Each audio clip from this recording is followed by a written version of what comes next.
Papay, ako magsasabi sa'yo, ayusin mo buhay mo. Okay ni namin, hindi kita bibiruin. Okay? Umayos ka, Igme. Ikaw, mabuhay ka ng tama. Huwag kang makisawsaw.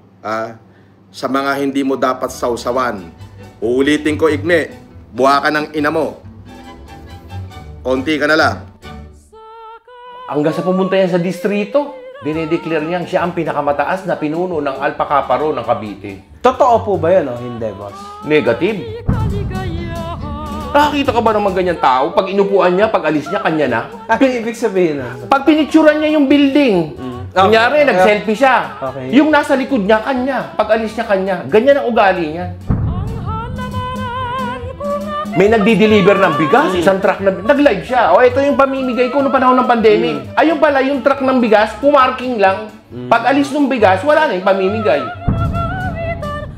Nakaharap ko yan nung meeting ng ACRO. Alam mo, malayo pa lang, mararamdaman mo na siya. Okay. Oo, ramdaman na, ang baho ng hininga niya. Wawarningan kita. Hindi ko palalagpasin ang pagyuyurak mo sa aking negosyo, lalong-lalong na sa aking pagkatao. I will see you in court.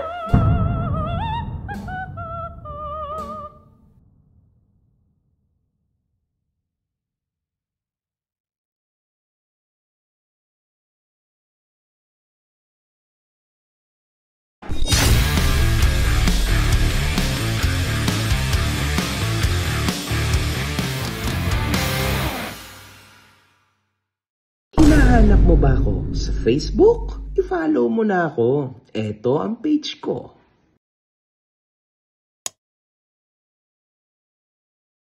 So what's up sa mga kahombre ko dyan?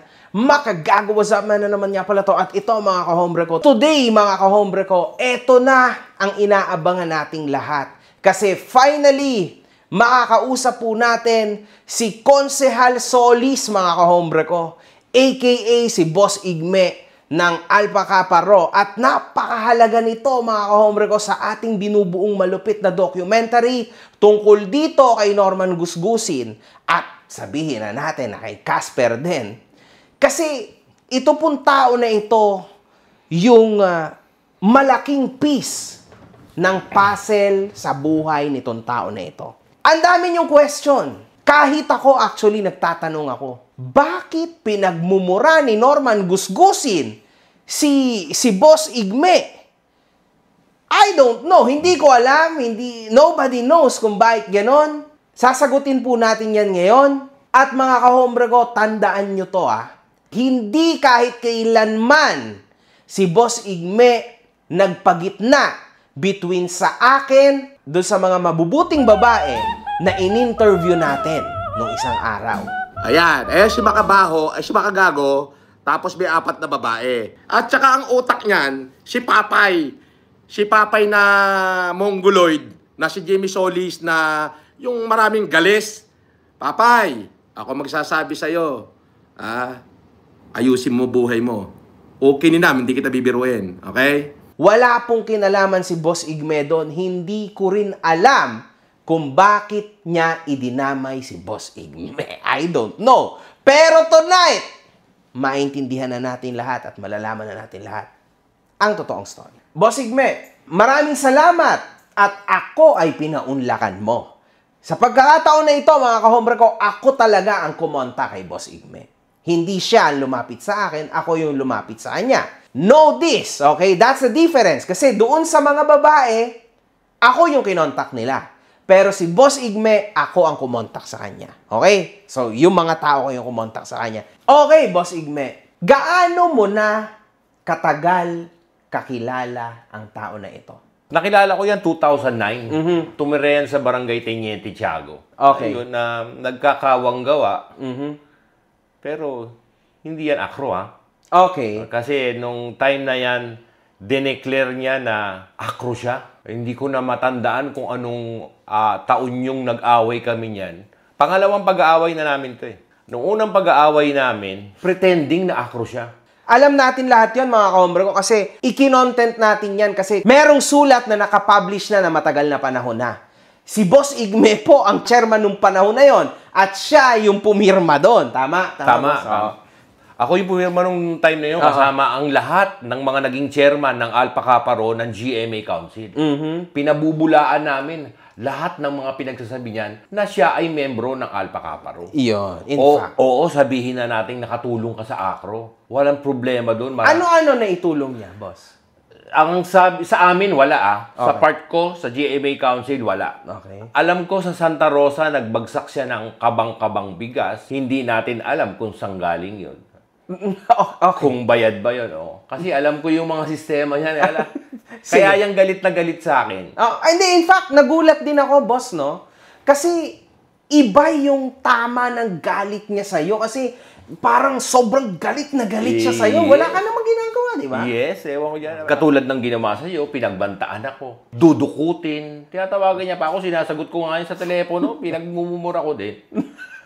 Bilang nagagalit na lang. Bakit, boss? Anong motibo? Ba't kayo nagkaaway? Okay ba kayo dati?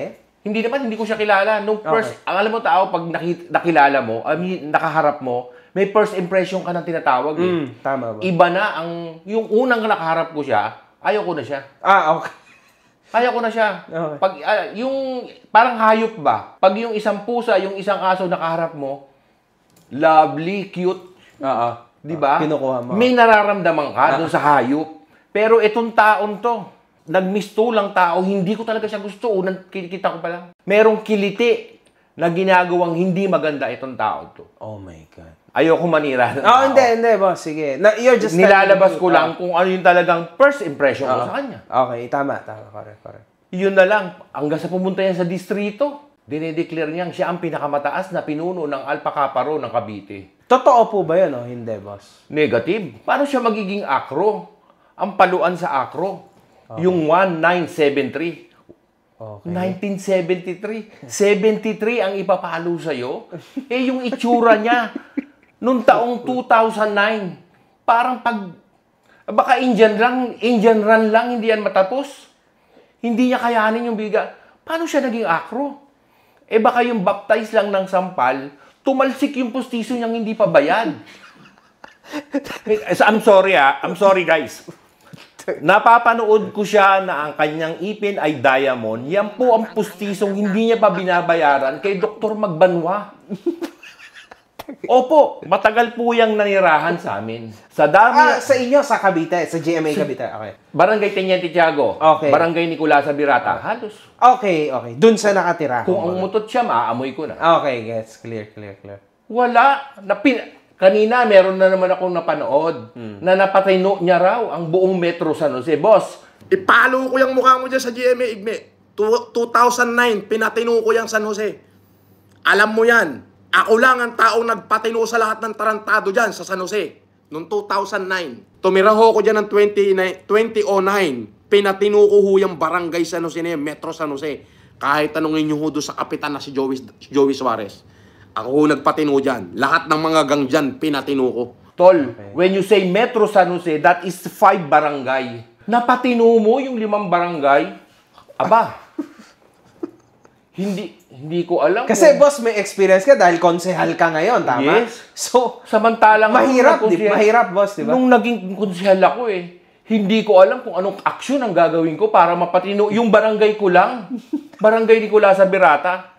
Ikaw, 5 barangay, Metro San Jose, na patino mo dahil tumira daw siya doon. Sabi Baka tumira. Hindi tumira. Iba yung salitang tumira sa nanirahan. Baka doon, tumira ka. Kasi lahat ng lugar na pinupuntahan yan, tinitira niya. Oh my God. Totoo yung sinabi niya. Tumira. Tumira ka sa Metro San Jose. Oh my God. Ang lalim. Kaya galit na galit sa akin yan. Nagkagalit kami niyan nung pandemya. Simula nung inangkin niyang ACRO siya. Okay. Kaya tinatanong ko, may nagpatunay na ACRO siya sa Santa Rosa. Kasi binigyan niya ng bigas Ako kilala ako ng mga tiga-barangay Nicolasa Birata sa lahat ng mga nanonood ng barangay Nicolasa Birata. Sa pamumuno ni Kapitan Joey Suarez, kilala niyo si Konsyal Jimmy Solis kung paano manungkulan sa ating barangay. Kaya yung Norman Mangusin na yan, na nagpapakilalang Marcos, yun na lang May mali. Hindi ka ba nahihiya sa mga pinagagawa mo, di ba? Hay nako. Porket ang apelidong Marcos ay napakakapangyarihan. Malaking. Napakalaking apelido. Ini-insist mo, pinepretend mo. Ano ka? Ikaw ba yung kumanta ng Platters, yung The Great Pretender? Dapat yun ang kantahin mo. Kung ano pinagkakanta mo, kantahin mo yung The Great Pretender, no? Napakahusay mo mag-pretend. Normal pa ba sa isang tao yung picture niya, hawakan niya, magsa-sign of the cross?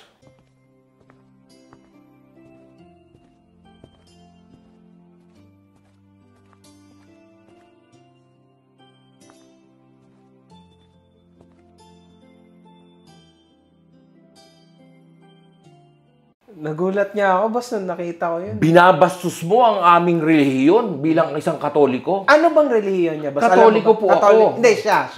Baka Alpha Dakma Nokma. Ano yun?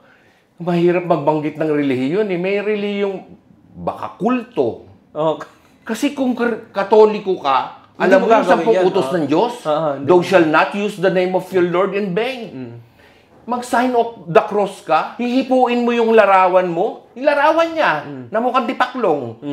Ibig sabihin, ang sinasamba mo, tipaklong. Tanungin mo ako, anong klaseng tao siya? Ano bang klaseng tao siya? Siguro kung nag-psychiatrist ako, hindi na ako magsa-psychiatrist. Mahihirapan akong i-identify kung anong klaseng tao yan. Nakakita ka ba naman ganyan tao? Pag inupuan niya, pag alis niya, kanya na. Ano ibig sabihin nun? Pag pinicturan niya yung building, kunyari, nag-selfie siya. Okay. Yung nasa likod niya, kanya. Pag alis niya, kanya. Ganyan ang ugali niya. Pare ang aking building, oh. Ako may-ari. Oh. Ano kayo ngayon? Oh, ayan, ako may-ari niyan. Oh, inggit kayo, no? Oh, sinasabi ko sa inyo, asartalo kayo sa akin. Bakit? Marami akong pera, mayaman ako. Eh, kayo, anong kinakain nyo ngayon? May nakakwento ka pa regarding sa bigas, mga ganun. May nagdi-deliver ng bigas, isang truck na, nag-live siya. O, ito yung pamimigay ko noong panahon ng pandemic. Ayun pala, yung truck ng bigas, pumarking lang. Pag alis ng bigas, wala na yung pamimigay. Kinontent niya lang, di ba? Meron ba yung kinuwang kalabasa sa probinsya, hindi niya binayaran? Totoo yun, boss. Ay, baka magalit si FLM. Pero totoo yun. Is that real? Ewan ko sa'yo, tol. Okay. I mean, anong ginawa niya doon sa kalabasa? Wala akong idea. Namigay siya ng kalabasa, totoo yan. Okay, namigay siya ng kalabasa. Ang tanong kung binayaran niya. Mga ilang kalabasa? Nagkakagawang gawa nga eh. Yung style ni Robin Hood, napanood mo ba si Robin Hood? Nagnanakaw si Robin Hood para ipamigay sa mahihirap. Yun ang gustong-gusto ng Pilipino. Okay. Pag gumawa ka ng isang kabutihan na pamimigay ng pagkain, lalong-lalo na pagdating sa pagkain, mamahalin ka ng Pilipino. Tama. Kahit ninakaw mo pa yan o hindi, I love you. Thank you sa mga bigas, kalabasa. Kaso hindi nila alam kung saan galing. Kaso, paano yung taong namuhunan? Paano yung taong bumili ng mga negosyong ito na hindi mo naman babayaran? Paano yung pag-aari ng mga taong ninakaw ni Robin Hood para ipamigay sa tao? Oo nga, no. Mahirap yan, boss. Kung mag-humanitarian service ka, magpatak-patak na lang tayo, huwag ka na magnakaw. May point yan, boss. Di ba, tol? At saka kung ano lang yung kaya mo, Yes. yun ang ibigay mo. Tama? Yan sa abot ng kaya mo. Huwag mong pilitin yung sarili. Oo, wag mo pilitin sarili. Kasi, sabi ko nga, boss, lagi, no? Bakuran mo muna. O bakuran mo na ng buong pamilya mo bago bakuran ng iba kasi mahirap yun. Nakapagkawang gawa ka nga, ninakaw mo lang naman yan, Robin Hood. So, kaano-ano mo pala si Casper, boss? Si Casper, pinsang buo ko. Okay. Ang nanay niya at saka nanay ko magkapatid. Oh. Si Casper, kusinero ko sa Brothers. Sa negosyo mo, Sa boss? negosyo Okay, ko. okay. Kusinero ko siya. Okay. Umalis siya, sabi niya, tawag siya ni FLM, kailangan siya. Sige, san, sabi ko, go. Kasi meron pa akong sisingilin doon. May utang sa akin yun eh. Si Casper. Si Casper. Sabi ko, magkano ba na? Ang banggit niya sa akin, nasa 100. 100,000? May get. Siguro yung mga talent fee niya na pinangako, tumambak ng tumambak. Ah, okay. Kay talent fee niya kay FLM. O parang kanina, napanood ko siya, Manang, okay na ba yung pagkain natin? Eh, ang lumabas si Casper. Dalawa lang doon sila sa tao, tumatawag siya ng Manang. Manang! Magain ka na! Kakain na kami ni Casper! Manang! Magain na kayo. Kain tayo. Dito. Manang, okay na ba yung pagkain namin? Eh, maya-maya lumabas si Casper. Si Casper ang nagluluto. Magaling siya magluto. Si Masarap magluto si Casper. Dapat ipakain doon siling demonyo. Demonyo yun. Nakasama mo si FLM. Matagal na panahon. Hindi diba? nakasama. So, kilala mo siya. Kilala ko lang. Nakilala mo siya ng matagal na panahon. Alam mo tol, pag sinabing nakasama, budol na rin ako. Sinasabi niya, no, madalas niyang iyabang ngayon, nowadays, na siya nga daw ang nakapagpabago. Siya daw ang nakapagtanim. And may nasabi pa siya na pinagawa daw niya yung banyo ng mga babae na in-interview ko. Do you believe, is that possible? Kasi makakapit bahay lang kayo eh. Totoo ba yun, boss, na talagang may napakalaking impact siya doon sa lugar nyo? Kasi parang ganun yung pinapalabas niya. Kinang-ina mo, sinabi mo walang binibigay si Casper na pera sa'yo. Eh, yung pinampaayos ng bahay mo, puta, wala nga toilet yung bahay mo. Yung pinampaayos ng bahay mo, galing sa akin yan. Doon sa sinasabi niyang siya ang nagpagawa ng kubeta, mga kababayan, sintido kumon, magtatayo ka ba ng bahay na walang kubeta? Ano to, panahon ng Tondo? Flying saucer, ibabalot mo yung ebak sabay itatapon mo. We are not living in Tondo, Manila. Nag-GMA Cavite kami. Ang lalaki ng mga lupa doon. Gano'n lang yung magukay ka. Tapos ikaw ano paggawa ng kubeta? Hindi totoo yun. Hindi mo ba narinig yung sinabi nung mga nandaging dating asawa ni Casper? Naging ninong siya. Totoo ninong siya. Nung anak ni Casper. Nung anak ni Casper. Pero hindi siya nagbigay ng pakimkim. Kahit ano daw. Hindi din daw umattend yun eh. Hindi rin umattend. Pero ngayon, boss, ang inilalaban niya doon is lalabanan niya daw to. Tatawagan niya daw ang DSWD. Ipapadampot daw niya yung bata sa DSWD.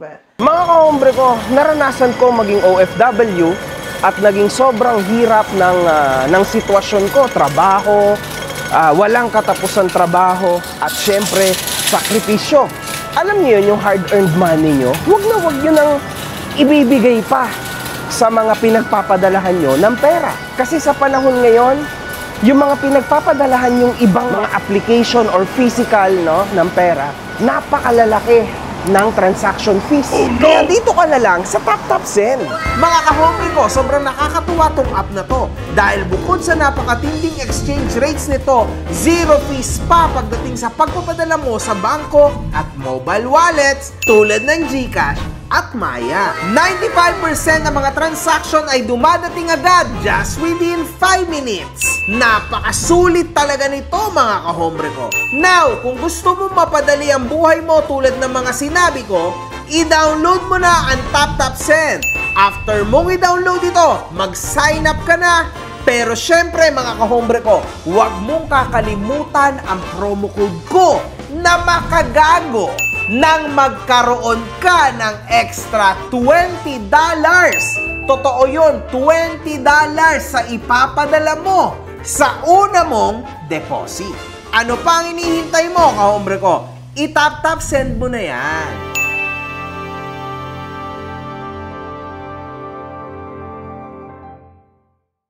Ikaw, bilang konsehal, boss, syempre, possible ba yun, boss, na isang ninong ipapakuha yung ano kasi... Pakuha ko kaya sa DSWD yan, na malaman ng DSWD na hindi mo kayang alagaan ng maayos at turuan ng tama yung anak mo. Bagkos isinasalang mo sa kawalangyaan. Ano? Nagmamarunong-marunungan ka lang. Alam mo, ayon sa batas, ang bata hanggang 7 years old nasa ina. Kaya mayaman pa yung lalaki. Okay. Pero 15 years old na yung bata, boss, ha? Ay, karapatan na yun ng bata kung saan niya gustong pumunta. Ayun. Karapatan na ng bata kung saan niya gustong pumunta. Lalo na pag nasa stage na siya ng legal age. Pero sa tingin ko ngayon, sino ka para kunin yung bata? Ay, Ninong ka lang, di ba? hindi, sabi niya, alam mo ba kung anong ibig sabihin na ninong? Pangalawang ama ako nung bata. Oh, eh sabihin mo wala akong karapatang mag-react. Okay nang ina mo anong walang karapatang mag-react. Inaanak ko yan. Sa anak, sa binyag. Inaanak ko sa binyag yan eh. E dinamay mo pa sa kawalangyaan mo. Eh baka sabihin hindi ko inaanak yon. Ayun ang pagkakamali mo. Inaanak ni Boss yun. Putang ina mo, pati inaanak ko, dinamay mo. Kaya pwede kitang pag-reakan. Putang ina mo, pwede kitang murahin. Dinamay mo inaanak ko eh. Hindi nyo ba alam ibig sabihin ng inaanak? Pangalawang ama niya ako, putang ina mo. Ayun ang pagkakamali mo. Makabaho. Tol, Oh my God. sa 101 na sinasabi ni Norman Mangusin, 2,000% ang mali. Grabe, sobrang taas na. Sobrang taas na talaga bigay natin dyan. Tanungin mo kung anong klaseng tao siya. Anong klaseng tao siya? Hindi siya tao, tipaklong siya, tol. Hindi siya tao. Normal ba sa isang tao na magsalita ka ng ganyan, lahat ng ahensya, babanggitin mo? So nga, no? Kung ano-anong matataas na ahensya ang binabanggit. pupunta ka rito, dalawang NBI, sasampalin ko kayo, pati yung NBI na dadalhin mo rito, sasampal-sampalin ko sa mukha hanggang sa dumugong uso. O yan, record mo yung sinasabi ko. Alam mo, hindi na lang siya mapatulan ng mga ahensyan to kasi napakahirap magdemanda. Yes. Pero ako, Seryosohin mo to. siseryosohin ko siya. Boss, eto anong masasabi mo na... Kasi ikaw, may nasabi ka sa akin, tulad ng ginagawa niya sa akin, na pinagbabantaan niya ako madalas, no? Ikaw, pinagbantaan ka rin niya, sabi mo, boss, di ba? Ano sa tingin mo yung nakakapagpa-drag sa kanya to do this? Anong motibo? Pwede naman siya makipag-argument, tulad mo, boss. Very di ba? nice question. Diba? Ano When yun? it's regarding the camera, yan ang gustong-gusto niya, publicity. Okay.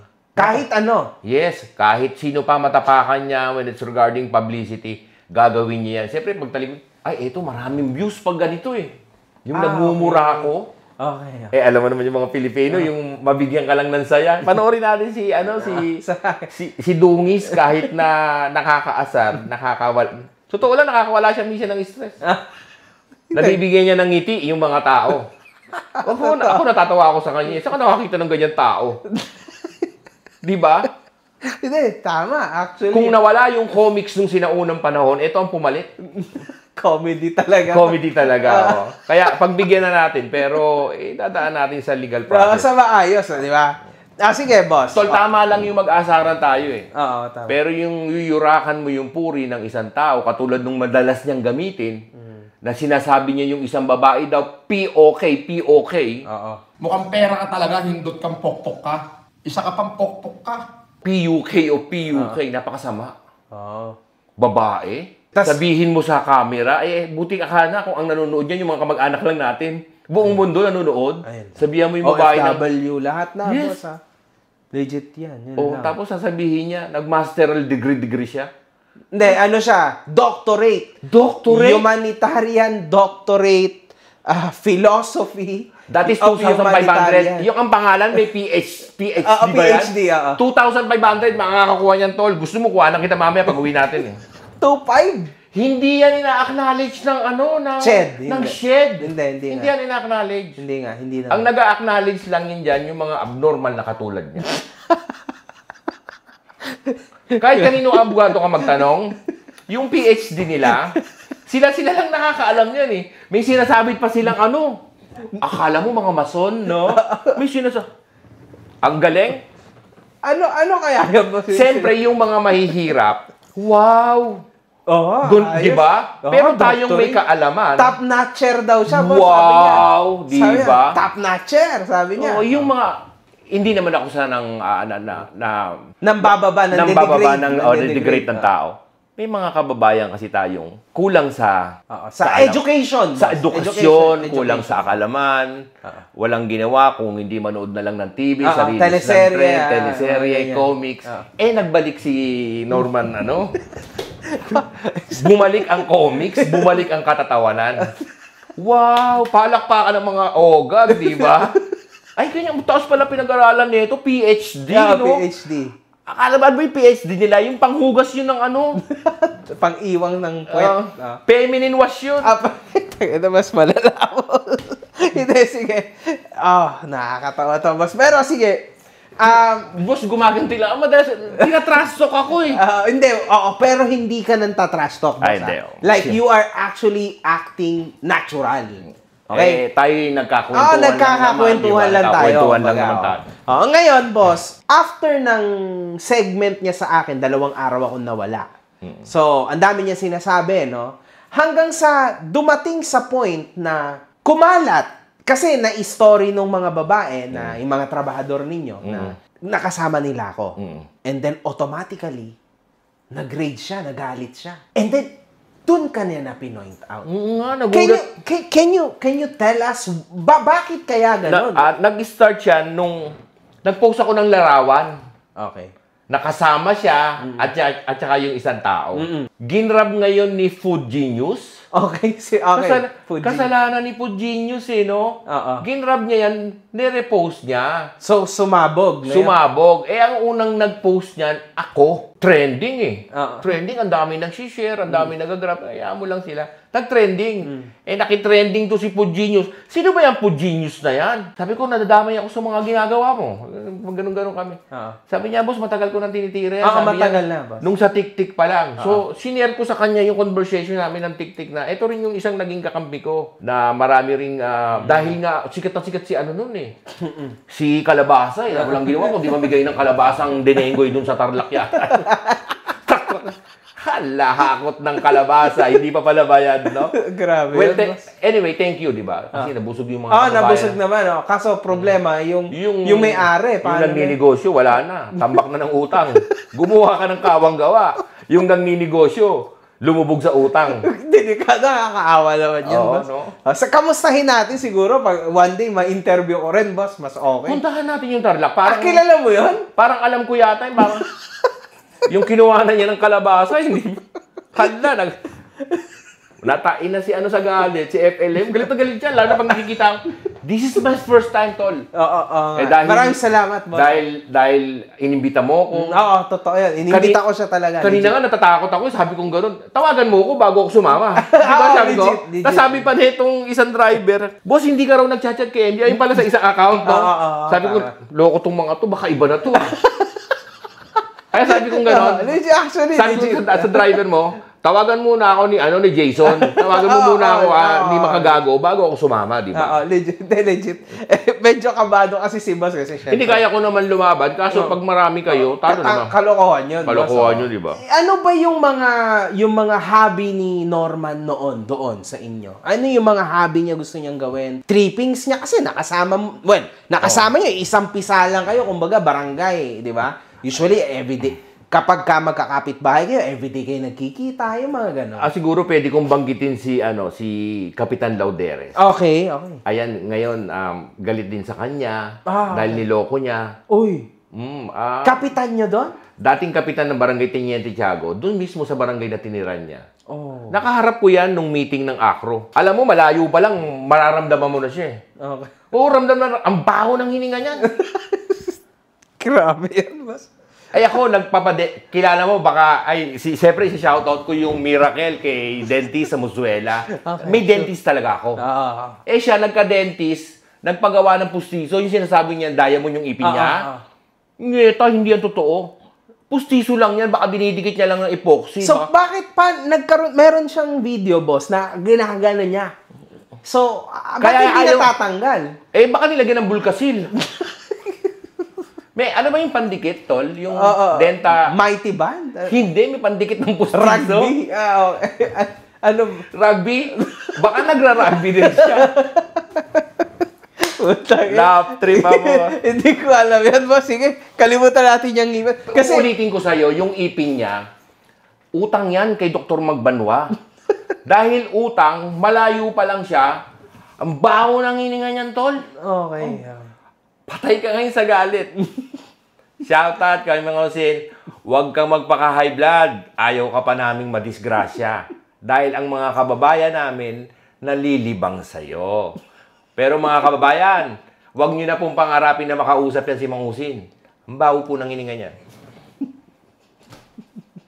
Meron pa akong isang kwento sa inyo mga kababayan. Nung bago kami mag-meeting yan, andyan na raw si FLM. Tontuwa naman ng mga ACRO, hindi namin alam. Bukod sa mabawang hininga, may sumisingaw pang hindi mo maintindihan na amoy matanda pa. Okay. Yung parang amoy probinsyang baol na basta yun ang naramdaman ko sa iyo, FLM. Kaya yung first impression na makilala kita, sabi, ikaw daw si Marcos. Alam mo ang mga Marcos, kahit hindi maligo yan, hindi, mabaho yan. golden teaspoon yan. Ipinalaki ng mga magulang nila yan na kumpleto sa vitamin. Grabe naman. Kumpleto sa vitamins yan. Eto si Mang Usin, parang patiki-tiki, hindi natikman. Ay, gago.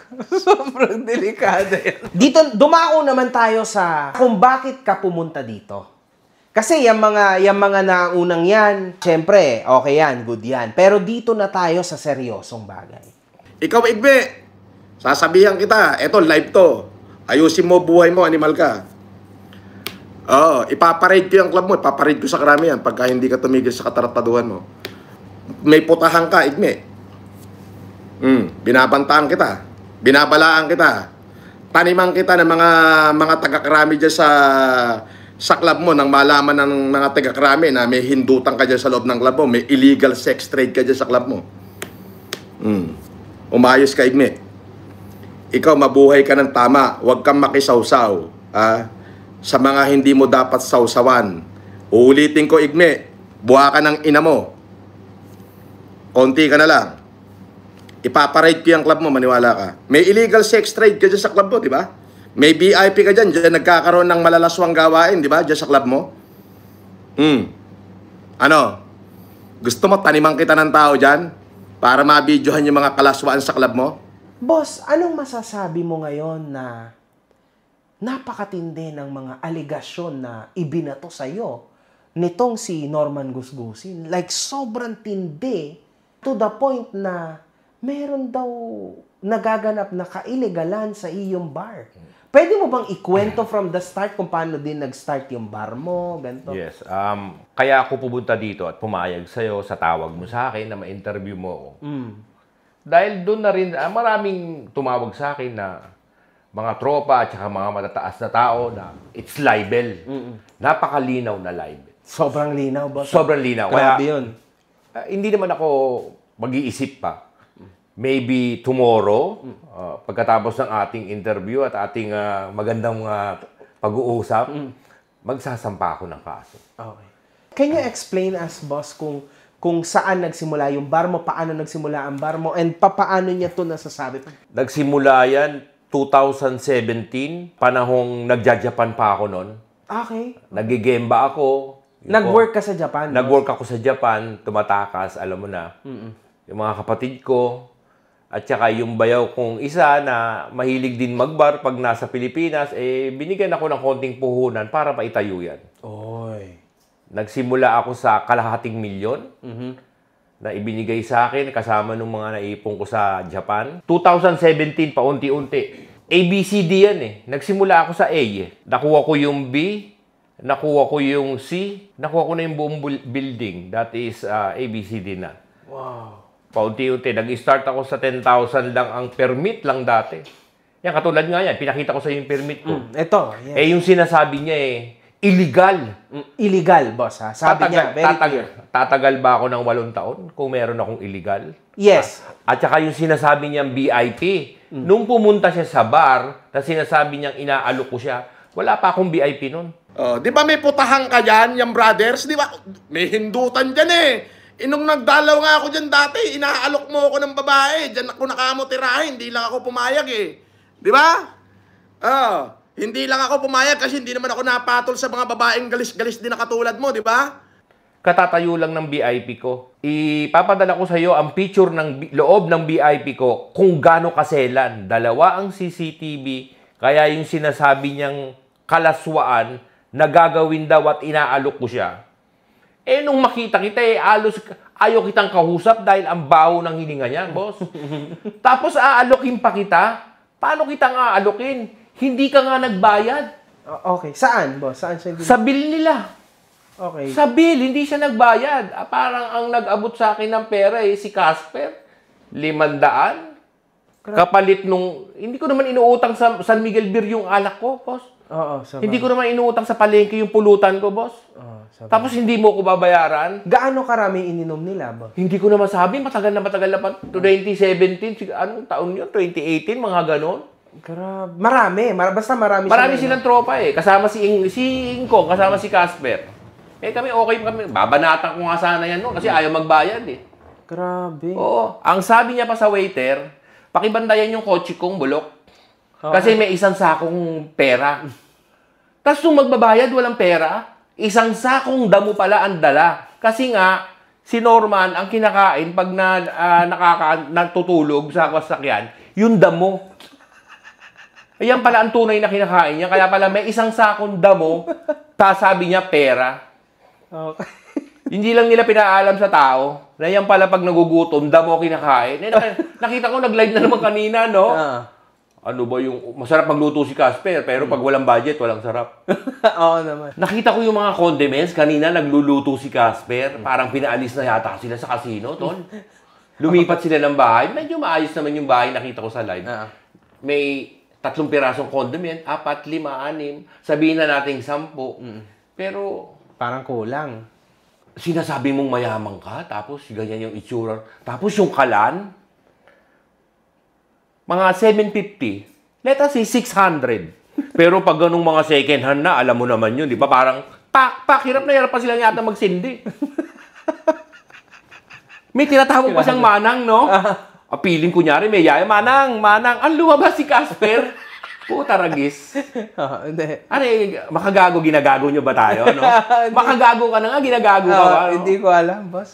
Sige. Ang sinabi niya ay meron daw doon na nagaganap na kailigalan tulad ng meron daw dong mga Sex trade.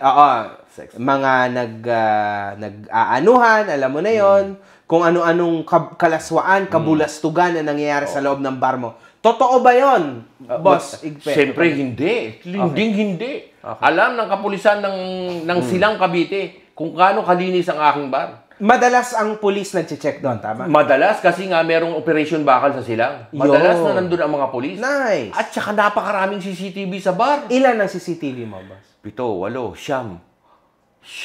Siyam na CCTV. Ang CCTV, 2 sa VIP. Pero yung VIP, kailan ko lang yung pinatayo. Okay. Sabi niya, may VIP na raw nung pumunta siya doon. Anong masasabi mo na kung sino-sinong ahensya ng gobyerno ang tinatawag niya na paparading niya daw sa'yo? Sa iyong bar? Doon naman, hindi naman ako nabagabag, no? Sanay na ako dyan. Okay. Noong pa mang unang pag-aaway niyan, ipadudukot kita kay General. Okay. Ayun, madalas niya yung pangalan. Wala yung sinabi kung hindi yung mga matataas na ahensya ng Pilipinas gagamitin niya. Pangalan ng mga kapitan, kanina may binanggit niya si Kapitan Joey Suarez. Napakabubuting tao ni Kapitan Joey Suarez. Naging kapitan ko yan. Siguro kakilala niya si Kapitan Joey Suarez, nakakapag-usap sila. Pero hindi ka siseryosohin yan. Alam ni Kapitan yung amoy mo.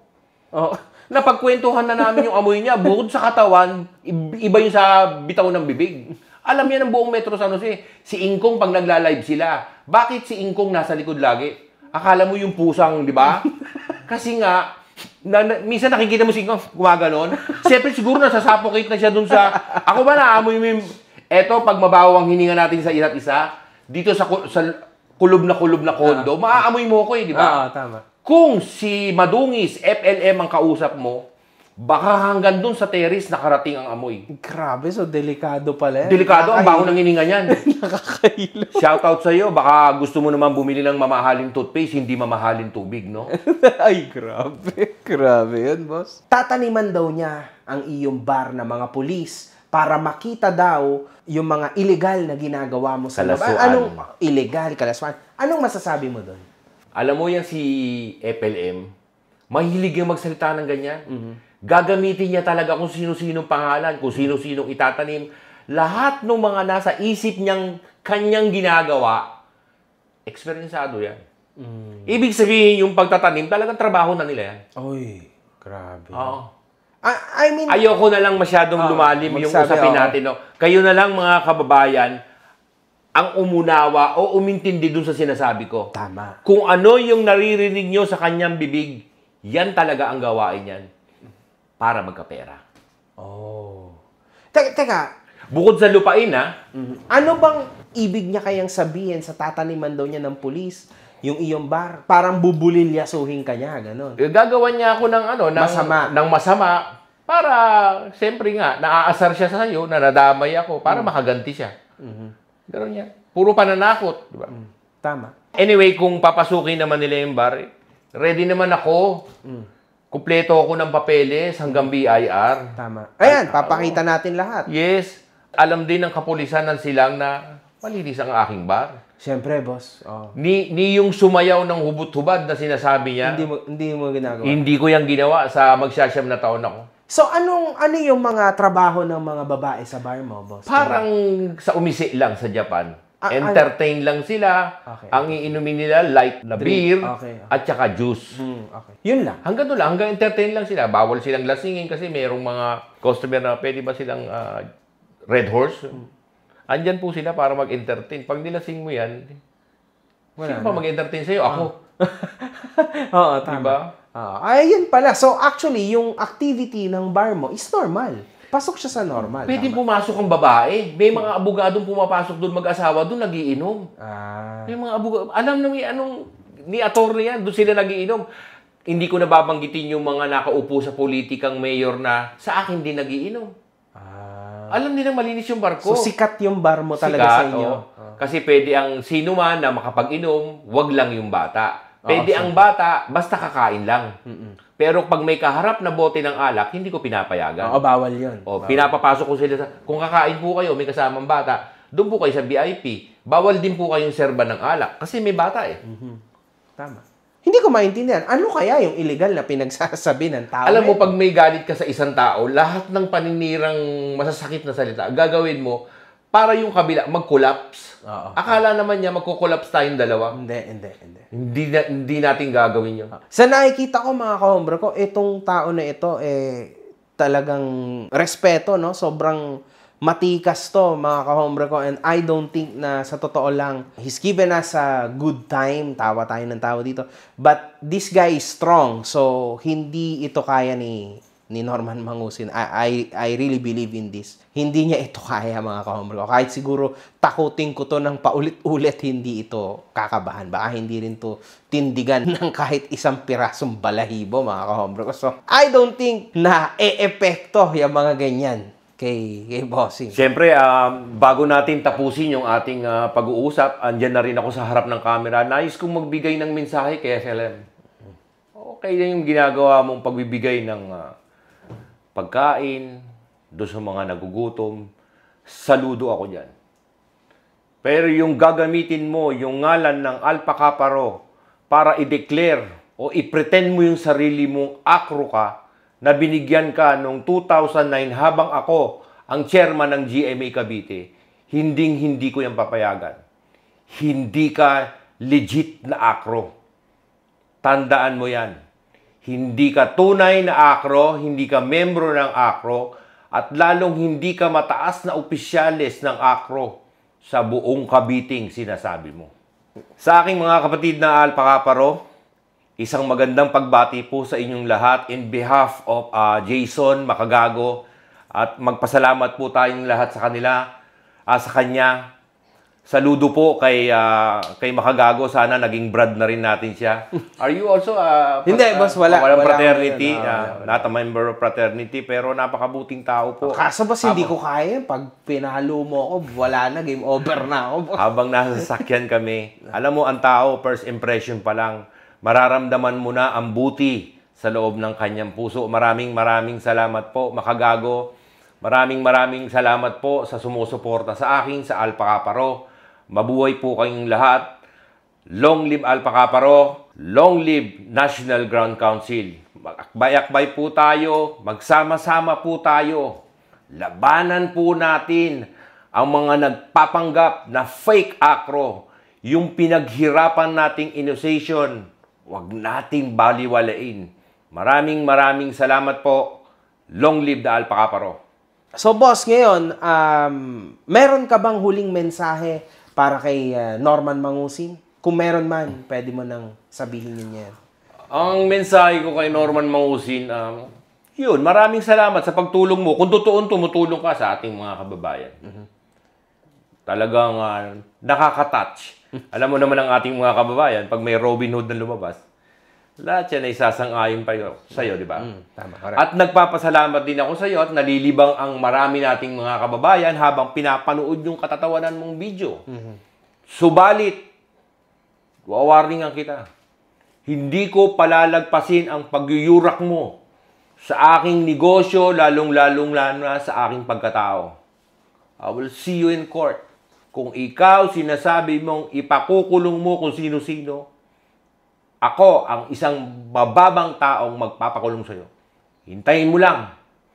Hindi ako marunong manakot. Pero kung gusto mo akong matakot sa'yo, alam mo ang lugar ko, puntahan mo ako. So yan mga kahombre ko, so dito na po natatapos ang interview ko kay Boss Igpe, no? Maraming salamat Boss Igpe, at iyo akong pinaunlakan At yun lang mga kahombre ko. So, bahala na kayo magdesisyon kung sino ang nasa tama at mali. Although, it's very clear naman. Pero, yan. Personal opinion ko lang, mga kahombre ko, no? Para sa akin, ang daming itinatanggi ng tao na ito ni Norman Mangusin sa social media. Kesyo, AI to, hindi totoo to, fake news to, minanipula lang itong tao na ito kaya nagsalita. Magkanong ibinayad mo kaya ito nagsalita? Hanggang kailan mo ba yan sasabihin? Hanggang kailan mo lolokohin ang iyong sarili? Hanggang kailan mo sasabihin na ang fanbase ni Makagaga What's Up Man ay trolls? Gumising ka na sa pinakamalaking delusyon ng buhay mo, sa mundong binuo mo. Totoong tao na itong mga nakikita mo. Totoong boses na ito. Bumoboses laban sa mga kalokohan mo. Ano bang motibo ng ikinakaganyan mo? Or maybe yan na talaga yung defense mechanism. Automatic lumalabas sa'yo. Hindi mo na rin tuloy malaman siguro kung ano ang kasinungalingan sa katotohanan. Yun lang mga kahombre ko. One love, good fucking vibes. Mga putang ina nyo kayo.